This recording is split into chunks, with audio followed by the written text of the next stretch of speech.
कि लहरों से डरकर नौका पार नहीं होती, कोशिश करने वालों की कभी हार नहीं होती। श्री सोहनलाल द्विवेदी द्वारा ये जो कुछ पंक्तियाँ हैं ये हमें यही सिखाती हैं कि हमें निरंतर प्रयास करते रहना चाहिए। सादर नमस्कार, मैं शशांक गुप्ता आपका हार्दिक अभिनंदन करता हूँ अपने चैनल केजी मैथमेटिक्स में। आज इस वीडियो में मैं बात करूँगा कि वो क्या हैं टिप्स और ट्रिक्स जिससे आप BHU BSc मैथमेटिक्स ऑनर्स के पेपर को क्रैक कर सकते हैं।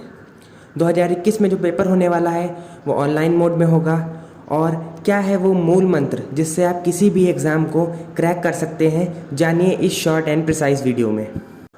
दोस्तों, किसी भी एग्ज़ाम को क्रैक करने का सबसे महत्वपूर्ण एवं पहला कदम जो होता है वो ये होता है कि हमें जानना होगा कि उस एग्ज़ाम का लेवल क्या है, और वो भी हमें क्लियर कट मैनर में पता होना चाहिए कि कितने डीप क्वेश्चंस पूछे जा रहे हैं, किस टाइप के क्वेश्चन पूछे जा रहे हैं और किन टॉपिक्स से पूछा जा रहा है। यानी अगर हम कुल मिलाकर कहें तो हमें जनरल ट्रेंड एनालिसिस जो एक शब्द है उसको हमें मालूम होना चाहिए। यानी सिलेबस कैसा है, किस तरीके से क्वेश्चन पूछे जाते हैं, कहाँ से पूछे जाते हैं, ये सब हमें पता होना चाहिए। और ये सब आपको पता कहाँ से चलेगा? ये सब आपको पता चलेगा प्रीवियस 4 ईयर क्वेश्चन पेपर्स से जो कि BHU के आए हैं।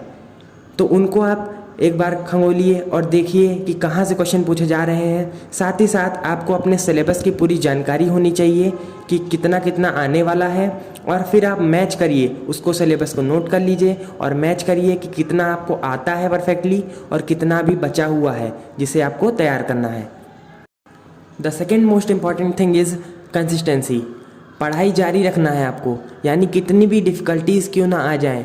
मान लीजिए आपके घर में कोई इंसिडेंट हो जाता है, भगवान ना करे ऐसा हो, लेकिन अगर हो भी जाता है तो उस दौरान और बच्चों की पढ़ाई तो नहीं रुकेगी लेकिन आपकी ज़रूर रुक जाएगी।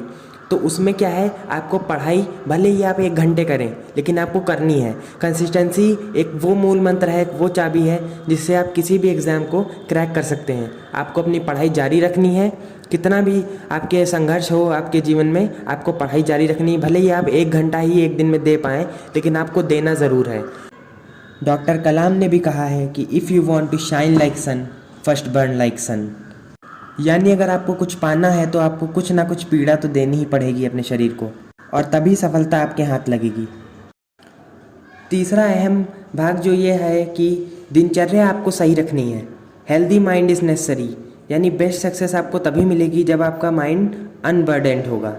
यानी आपको ऐसा नहीं कि आप रात में 3 बजे उठकर पढ़ रहे हैं और सुबह 12 बजे सो रहे हैं। आपको अपना दिनचर्या सही रखना है, आपको अपनी जो एक रेगुलरिटी है वो मेंटेन करनी है।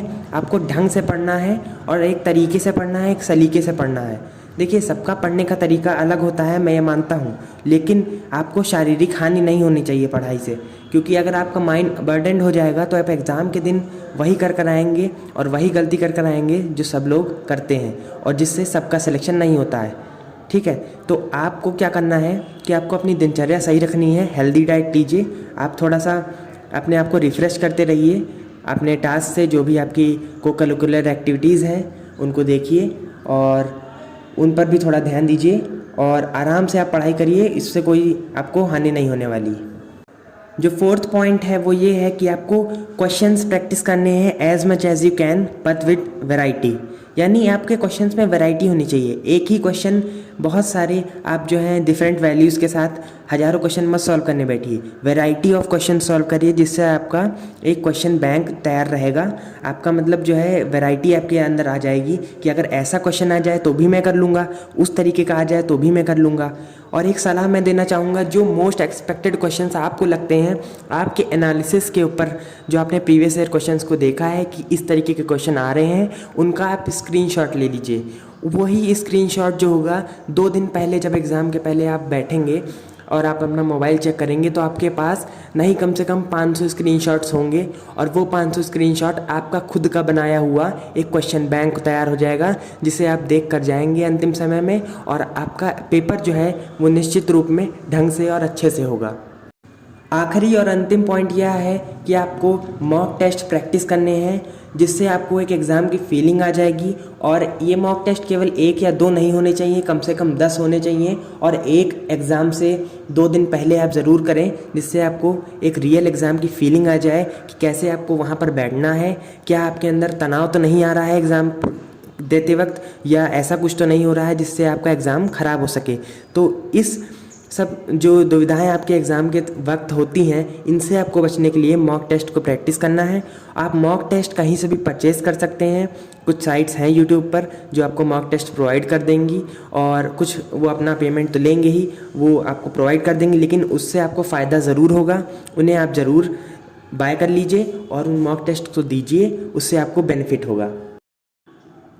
अपनी सलाहों को पूर्ण विराम देते हुए मैं यही कहना चाहूँगा कि till the exam is achieved, आपको स्वयं को ये बार बार बताना ही होगा कि आपको किसी भी तरह एग्ज़ाम को पार पाना है और किसी भी तरह आपको BHU का एंट्रेंस निकालना है मैथ्स का 2021 का।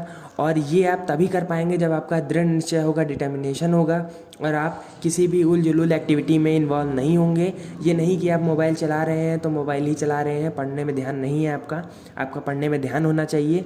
थोड़ा सा ध्यान केंद्रित करिए, मेडिटेशन क्लासेस लीजिए या इस तरीके से जैसे भी आप कर पाएँ, लेकिन आपका पढ़ाई चलती रहनी चाहिए, कंसिस्टेंट रहिए। और मैं आशा करता हूँ कि आपका एग्ज़ाम बहुत अच्छा होगा एंट्रेंस का। और डिस्क्रिप्शन बॉक्स को विज़िट करना मत भूलिएगा, वहाँ पर मेरे क्वेश्चन बैंक्स दिए हुए हैं, प्लेलिस्ट। और आपने अगर चैनल को सब्सक्राइब नहीं किया है तो सब्सक्राइब कर लीजिए।